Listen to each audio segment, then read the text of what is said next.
السلام علیکم ورحمۃ اللہ وبرکاتہ۔ ناظرین و سامعین، آج کی ویڈیو بہت ہی زیادہ اہم ہونے والی ہے۔ اس ویڈیو کے اندر ہم آپ کو بہت ہی مختصر انداز میں 3-4 خبریں سنانے والے ہیں۔ آپ سے درخواست ہے کہ اس ویڈیو کو مکمل دیکھیں اور اپنے تمام دوست و احباب کے پاس شیئر ضرور فرمائیں۔ سب سے پہلی خبر ہے جمعیت علماء ہند کی جانب سے۔ وائناڈ لینڈ سلائیڈ متاثرین کے لیے جمعیت ولیج بنانے کا منصوبہ۔ صدر جمعیت علماء ہند مولانا محمود مدنی کی ہدایت پر ایک اعلیٰ سطحی وفد کا کیرالہ کے سیلاب زدہ علاقوں کا دورہ، راحت رسانی کے کاموں کا جائزہ۔ صدر جمعیت علماء ہند مولانا محمود مدنی کی ہدایت پر جمعیت کا ایک اعلیٰ سطحی وفد کیرالہ کے وائناڈ علاقے میں پہنچا، جہاں حالیہ لینڈ سلائیڈ سے شدید نقصان ہوا ہے۔ اس وفد نے جمعیت علماء کیرالہ کی جانب سے متاثرین کی مدد اور بحالی کے کاموں کا جائزہ لیا اور مستقبل کے لیے ٹھوس اقدامات پر تبادلہ خیال کیا۔ وفد میں جمعیت علماء کرناٹک کے ناظم اعلیٰ مولانا مفتی شمس الدین بجلی قاسمی، جمعیت علماء تامل ناڈو کے ناظم اعلیٰ حاجی محمد حسن اور جمعیت علماء کیرالہ کے صدر مولانا محمد ابراہیم سمیت کل 22 اراکین شامل تھے۔ وفد نے کیرالہ کے صدر مولانا محمد ابراہیم کی قیادت میں متاثرہ علاقوں کا دورہ کیا اور متاثرین سے ملاقات کی۔ اس دوران وفد کو بتایا گیا کہ لینڈ سلائیڈ کی تباہی سے متعدد گاؤں صفحۂ ہستی سے مٹ گئے، کئی بچے یتیم اور خواتین بیوہ ہو گئی، جبکہ عمر رسیدہ افراد کو مزید مشکلات درپیش ہے۔ ان حالات میں فوری مدد کے ساتھ طویل مدتی بحالی کے اقدامات کی اشد ضرورت ہے۔ چنانچہ اس مقصد کے لیے جمعیت علماء کیرالہ نے کٹوکیلم کے علاقے میں 1 ایکڑ زمین پر جمعیت ولیج کا منصوبہ بنایا ہے، جس میں کمیونٹی سینٹر بھی تعمیر کی جائے گی۔ مولانا مفتی شمس الدین بجلی قاسمی نے یقین دہانی کرائی کہ جمعیت علماء کرناٹک کی ٹیم اس منصوبے میں اہم کردار ادا کرے گی۔ وہیں دوسری جانب دارالعلوم دیوبند کے موقر استاذ حضرت مولانا ریاست علی صاحب ہریدواری، صدر رابطہ مدارس اسلامیہ عربیہ دارالعلوم دیوبند شاخ ہریدوار صوبہ اتراکھنڈ نے ایک اہم پیغام جاری کیا ہے۔ وہ اعلان آپ تمام حضرات کے بیچ حاضر ہے۔ گرامی قدر حضرات علماء کرام، ائمہ مساجد و مدرسین عظام، السلام علیکم ورحمۃ اللہ۔ بعدوں عرض خدمت یہ ہے کہ اس وقت ملک میں حرام و ناجائز اور مشتبہ کاروبار کی کمپنیوں کی باڑھ سی آ گئی ہیں اور وہ لوگوں کو اپنے دام فریب میں پھنسا رہی ہیں۔ افسوس یہ ہے کہ علماء کرام اور مقتدیان قوم بھی بعض لوگوں کے چکر میں آ کر اس کے داعی بن رہے ہیں۔ عوام اور آپ جیسے بہت سے احباب کے اندر اس سلسلے میں بڑی تشویش پائی جا رہی ہے۔ اس کے لیے مؤرخہ 29 اگست 2024 عیسوی مطابق 23 صفر سن 1446 ہجری بروز جمعرات بوقت 11 بجے دن مدرسہ امداد الاسلام قصبہ لنڈھورا میں ایک پروگرام علماء اور ائمہ مساجد کے لیے رکھا گیا ہے، جس میں تھوڑی دیر کے لیے ان مسائل پر غور کیا جائے گا اور احباب کی صحیح رہنمائی کی جائے گی۔ دارالعلوم دیوبند سے علماء کرام کی تشریف آوری ہوگی۔ میں سبھی قابل احترام مدرسین، معلمین، ائمہ کرام سے مخلصانہ درخواست کرتا ہوں کہ پروگرام میں شرکت فرمائے اور دعوت صالحہ میں یاد فرماتے رہے۔ ناظرین و سامعین، یہ اعلان بہت ہی اہم ہونے والا ہے اور یہ پیغام بھی اور یہ پروگرام بھی بہت ہی اہم ہونے والا ہے۔ آپ سے درخواست ہے کہ اس پیغام کو عام فرمائیں اور اپنے تمام دوست و احباب کے پاس شیئر ضرور فرمائیں۔ یہ پروگرام ہوگا مدرسہ امداد الاسلام قصبہ لنڈھورا صوبہ اتراکھنڈ میں۔ وہیں دوسری جانب AIUDF کے سربراہ و سابق رکن پارلیمنٹ اور جمعیت علماء آسام کے صدر مولانا بدر الدین اجمل نے ملک کے وزیر اعظم نریندر مودی اور وزیر داخلہ امت شاہ کو خطوط لکھ کر ملک میں بڑھتے ہوئے عصمت دری کے واقعات پر تشویش کا اظہار کیا ہے اور مجرمین کو سرعام پھانسی دینے کی وکالت کی ہے، تاکہ مجرمانہ طبیعت کے لوگوں کے لیے درس عبرت ہو اور ان میں اس گھناؤنے جرم کو کرنے کی تعلق سے خوف پیدا ہو،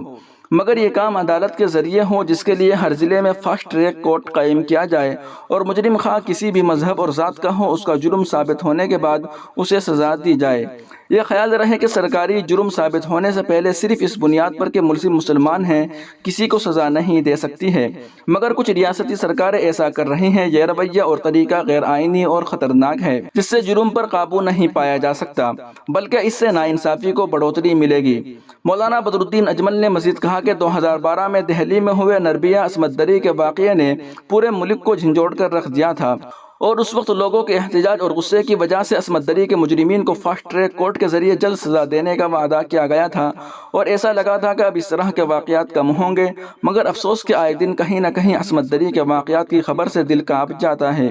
انتہائی شرم کی بات ہے کہ کلکتہ کے ہاسپٹل میں جونیئر ڈاکٹر کی عصمت دری کے بعد قتل کر دیا جاتا ہے۔ اتراکھنڈ میں ایک نرس ہاسپٹل سے ڈیوٹی کے بعد گھر کے لیے نکلتی ہے، مگر راستے میں اس کی عصمت دری کی جاتی ہے اور پھر قتل کر دیا جاتا ہے۔ مہاراشٹر کے بدلاپور میں نابالغ معصوم بچیوں کے ساتھ جنسی تشدد ہوتا ہے۔ آسام کے دھینگ میں ٹیوشن سے واپس آتی لڑکی کی عصمت دری کی جاتی ہے۔ یہ چند ایسے واقعات ہیں جو کسی نہ کسی وجہ سے موضوع بحث بن گئے، ورنہ ایسے کتنے واقعات ہیں جو رپورٹ نہیں ہو پاتے ہیں یا پھر اسے دبا دیا جاتا ہے۔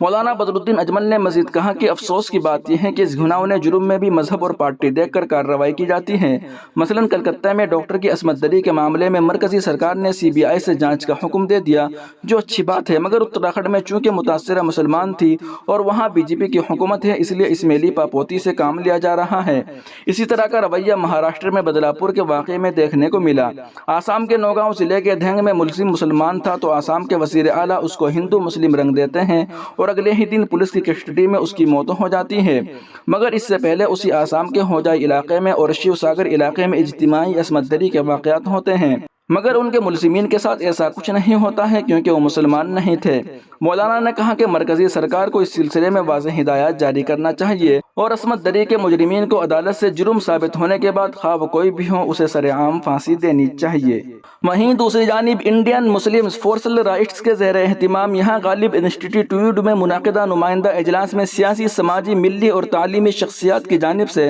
متحدہ طور پر حکومت ہند سے مطالبہ کیا گیا کہ آئین ہند مخالف وقف ترمیمی بل 2024 کو فوری طور پر واپس لیا جائے، اور اگر اس کو واپس نہ لیا گیا تو ہم ملک گیر سطح پر اس بل کے خلاف احتجاجی مظاہرے کرنے پر مجبور ہوں گے۔ نیز اس دوران جو کچھ ہوگا اس کے لیے حکومت ہند ذمہ دار ہوگی۔ ملک کی 22 ریاستوں سے شرکت کرنے والے نمائندگان نے نہ صرف اپنے خیالات کا اظہار کیا بلکہ پیش کی گئی قرارداد کی ہاتھ اٹھا کر تائید بھی کی۔ نمائندہ اجلاس میں عام آدمی پارٹی کے رکن پارلیمنٹ اور رکن JPC سنجے سنگھ، سماج وادی پارٹی کے رکن پارلیمنٹ اور رکن JPC مولانا محب اللہ ندوی، کانگریس کے رکن پارلیمنٹ اور رکن JPC نصیر حسین، رکن پارلیمنٹ کانگریس حمداللہ سعید، رکن پارلیمنٹ سماج وادی پارٹی ضیاء الرحمان برق، سابق مرکزی وزیر K رحمان خان، سپریم کورٹ کے سینئر ایڈوکیٹ ZK فیضان کے علاوہ کئی اہم شخصیات نے شرکت کی اور اپنے خیالات کا اظہار کیا۔ نظامت کے فرائض IMCR کے قومی جنرل سیکریٹری جنرل ڈاکٹر اعظم بیگ نے انجام دیے۔ اس موقع پر IMCR کی جانب سے مندرجہ ذیل قرارداد پیش کی گئی جسے اتفاق رائے سے پاس کر دیا گیا۔ دہلی کے ایوان غالب میں کل بتاریخ 24 اگست 2024 کو انڈین مسلم فورسل رائٹس کے زیر اہتمام مرکزی حکومت کے ذریعے پارلیمنٹ میں پیش کیے گئے وقت ترمیمی بل 2024 کے تعلق سے منعقد نمائندہ اجلاس میں درج ذیل قرارداد منظور کی جاتی ہے، جس میں دہلی سمیت ملک بھر کے تقریباً 22 ریاستوں سے مختلف سماجی، سیاسی، مذہبی، ملی اور تعلیمی شخصیتوں کے علاوہ ریٹائرڈ جج، وکلاء، سول سروس، سوشل ایکٹیوسٹس، جرنلسٹ، سابق مرکزی اور ریاستی وزرائے کرام، موجودہ اور سابق ممبر آف پارلیمنٹ، مختلف ریاستوں کے ممبران اسمبلی کے علاوہ خواتین، سماجی کارکنان بھی بڑی تعداد میں موجود رہے۔ یہ اجلاس مرکزی حکومت کے ذریعے تجویز کردہ وقت ترمیمی بل 2024 کو حکومت کی بدنیتی اور خطرناک ارادوں کی عکاسی کا مظہر سمجھتے ہوئے اسے غیر جمہوری اور غیر آئینی سمجھتا ہے اور وقف ایکٹ میں کی جانے والی مجوزہ ترامیم کو آئین ہند سے حاصل مذہبی آزادی اور آئین ہند کی دفعات 14، 15 اور 26، 25 کی خلاف ورزی سمجھتے ہوئے اس بل کو مکمل طور پر مسترد کرتا ہے اور حکومت ہند سے اسے فوری طور پر واپس لینے کا مطالبہ کرتا ہے۔ یہ اجلاس محسوس کرتا ہے کہ مجوزہ وقف ترمیمی بل 2024 مسلم مذہبی شخصیتوں اور دانشوروں سے کسی طرح کا صلاح و مشورہ اور مسلمانوں کے اعتماد میں لیے بغیر بل میں کی گئی ترمیمات کی آڑ میں مسلمانوں کو اس عظیم ورثے سے محروم کر دینے کی کوشش ہے جو ان کے آباء و اجداد اور وقف علی اللہ کر کے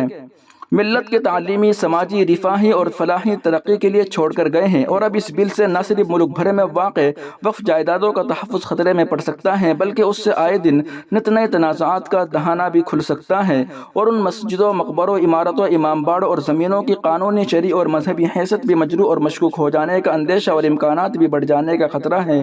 لہٰذا یہ اجلاس اس بل کو وقف املاک کو تباہ کرنے اور ان پر قبضہ کرنے کی کھلی سازش قرار دیتا ہے۔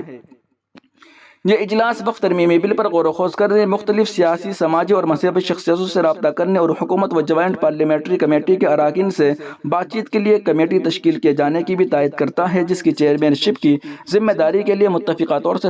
سابق ڈپٹی چیئرمین راجیہ سبھا اور سابق مرکزی وزیر اعلی جناب کے رحمان خان کے صاحب کے نام کی تجویز پیش کرتا ہے۔ یہ اجلاس حکومت ہند کو آئین ہند کی روشنی میں متنبع کرتا ہے کہ اگر اس متنازع بل کو اس کے بارے میں تقریباً تمام مسلم تنظیمیں عدم اعتماد کا اظہار کر چکی ہیں، اگر وقت پر واپس نہیں لیا جاتا ہے تو ہم تمام مسلم تنظیموں، دانشوروں، سیاسی پارٹیوں اور ہم خیال غیر مسلم شخصیتوں سے رابطہ کر کے اس بل کے خلاف ملک گیر پیمانے پر آئین ہند کی روشنی میں کوئی تحریک چلانے پر مجبور ہوں گے، جس کی تمام تر ذمہ داری حکومت کی ہوگی۔ یہ اجلاس محسوس کرتا ہے کہ ہم اپنے ملک کے تمام سیاسی اور مذہبی اداروں اور ذمہ داروں کے ساتھ ساتھ انڈیا الائنس کے حلیف سیاسی جماعتوں کے نمائندے اور NDA کی جماعتوں کے اہم رہنماؤں سمیت سکھوں، دلتوں، جینیوں اور بدھوں اور عیسائیوں سے بھی رابطہ کریں گے اور ان سبھی کو ساتھ لے کر دہلی میں جلد ہی ایک کل جماعتی اجلاس منعقد کریں گے۔ ناظرین و سامعین، ان رپورٹوں کو آپ سن اور دیکھ رہے تھے محسن اسلام یوٹیوب چینل پر۔ تمام تازہ ترین اپڈیٹ حاصل کرنے کے لیے بھی اس چینل کو سبسکرائب ضرور کر لیجئے گا۔